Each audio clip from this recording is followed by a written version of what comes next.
வணக்கம். Monday morning. இன்றைக்கி என்ன லன்ச்சுன்னு சொல்லிட்டு பார்க்கலாம். இன்றைக்கி வந்துட்டு தக்காளி சாதமும் பொட்டேட்டோ சிப்ஸ் தான் வச்சுருந்தேன் மத்தியானம். அப்புறம் ஈவினிங் வந்து முடக்கத்தான் தோசை, தேங்காய் சட்னி. இந்த வீடியோ அப்லோட் பண்ணும்போது இன்றைக்கி பொங்கல். ஸோ அனைவருக்கும் இனிய பொங்கல் நல்வாழ்த்துக்கள், தை திருநாள் வாழ்த்துக்கள். எல்லோரும் நல்லா சந்தோஷமாக என்ஜாய் பண்ணுங்கள் குடும்பத்தோட. முடக்கத்தான் கீரை தோசை மாவு வந்து ரோட்டு கடையில் வச்சு வித்துட்டு இருந்தாங்க. ரோட்டு கடை மீன்ஸ் பிளாட்ஃபார்மில் வச்சு மாவு பாக்கெட்டும் இந்த கீரை தோசையும் வித்துட்டு இருந்தாங்க. என்னடா அது, எப்பவுமே மாவு பாக்கெட் தானே விற்பாங்க, என்ன இதையும் வச்சுருக்காங்கன்னு சொல்லிட்டு நான் அதையும் வாங்கினேன். பட் பரவாயில்ல, ரொம்ப நல்லா டேஸ்ட்டாக இருந்துச்சு.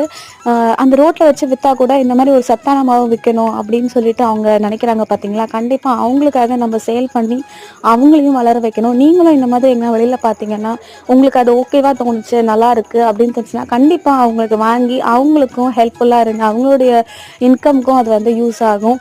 நல்லா இருந்துச்சு. இந்த வீடியோ உங்களுக்கு பிடிச்சிருந்தா லைக் பண்ணுங்கள், ஷேர் பண்ணுங்கள், சப்ஸ்கிரைப் பண்ணுங்கள். மறக்காமல் இன்ஸ்டாகிராம் ஐடியா ஃபாலோ பண்ணுங்கள். பாய்.